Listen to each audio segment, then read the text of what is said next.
businesses are very excited about it, right? They see the potential of how this could change the game for how they operate. The way I see it in the future, AI is going to be the operating system for a company. Hi, I'm Boaz, founder and CEO of Simply Augmented, and I'm excited that you're tuning into Shift AI, a show that explores what it takes to thrive and adapt to the changing workplace in the digital age of remote work and AI. In today's episode, I'm thrilled to have Karthik Ramakrishnan as our guest. Karthik is the Chief Product Officer of Armillo AI, a startup that empowers enterprises to test and fix their AI models to ensure they release trustworthy products to the market. If you're someone interested in responsible AI and how companies can protect their IP when using this technology, you won't want to miss this episode. It's great to have Karthik on our podcast, and we can't wait to learn more. Let's get to it. All right, Karthik, thank you for joining. Super excited to have you on the show today. Likewise. Thanks, Boaz.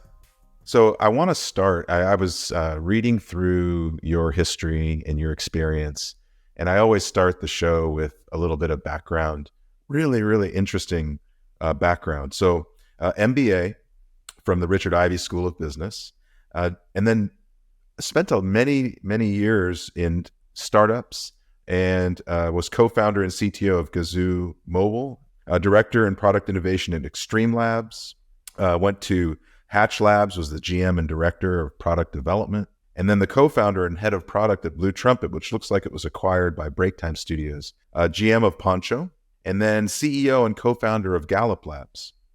It sounds like Gallup Labs was doing algorithms and other kinds of things for Facebook ads and some marketing related content there. And then became senior manager at Deloitte, and then advisor at Perpetual Labs, and then VP head of industry solutions and advisor at Element AI. And that was from 2017 to 2020. So you've been doing AI and machine learning, and then currently co-founder, chief product officer at Armillo, and CEO and co-founder at Armillo Insurance. And we're going to talk more about that today. Very long, interesting career. Did I get everything right? Yeah, so I was doing my master's in electrical engineering at the University of Waterloo, and Redney was a startup that came out of the alumni of University of Waterloo. So ran into them, and they said, "Why don't you come on board and we can productize what you built?" And so while I was thinking of actually going and doing a PhD in neural networks, and 20 years ago, no one cared about doing neural networks, wasn't really what it is today. But so I decided to take that experience and spent 7 years there, from mentor product manager to running the Middle East and Africa operations. We went IPO over those 7 years. So it was a fantastic experience building a company from the ground up, and have been chasing that high ever since in all the things that I've been doing. That's amazing. That process, to see that from the beginning all the way through IPO, must have been incredible. Absolutely. There's so many challenges. It is never a dull day, let's put it that way. And growth comes with its own highs, but also comes with a lot of things that you have to get right, to make sure that things are on track. But yeah, it was a fantastic experience. So that sounds like it was an early experience, but I want to go back in time. What was the first job that you had where you actually got paid? Just after I finished high school, this is in the 90s, so computers were still not a thing, or just starting to become a thing. So I grew up in the Middle East, which is where my parents were. So over the summer break, I ended up building computers, and I ended up selling one to my dad's company. So I don't know if that was a preferential treatment, but I ended up selling 5 of them into his company, and then just before I go to university. So yeah, that was my first job. Yeah, that's real money, making computers. Well, it's a good segue. The show is a lot about AI, but it's also about work and how meaningful work is to us and what work's going to look like in the future. So I always like to know what your parents did for work, and also if business was something that was talked about in the family and if it was talked about at the dinner table. So what does your mom do for work? What does your dad do for work? My mom was a teacher. Dad was, I think, an accidental entrepreneur. So he ended up putting together one of the first recycled paper manufacturing plants in the Middle East, in Dubai. This was in the 80s. So, water is you don't get wood, so you have to do recycled. And so he put up the first one in Dubai, put up the largest one in Saudi, put up a different one in Kuwait. So that's where he spent most of his career. So much of what I remember, there was talk of business, but it wasn't like a thing. It was just, but I would just casually mention, what he was doing, and it was, we would talk about the day, right? What happened. So he would just share, like, this is what I'm. It was very organic. It wasn't like a lesson of sorts, but I always saw how hard my dad worked. And I think for me, what fascinated was building something from nothing. Essentially, the picture I would see is like he would go into the space, all sand and dunes in the desert, and then 2 years later, there would be a humming manufacturing plant. And so to me, that was fascinating how that happened. Yeah, literally nothing, sand to something. That's amazing. So your career has been spent at 0 to 1 companies, helping others grow their companies. Obviously, the 0 to IPO was definitely, being part of that team. But now you're the CEO of a company. Talk about what you're doing now. I mean, I'd also like to hear what excites you about the startup world. But yeah, as you noted, I've spent the last decade or more working in and around data science, right? Today it's all called AI, but it wasn't called that 12 years ago.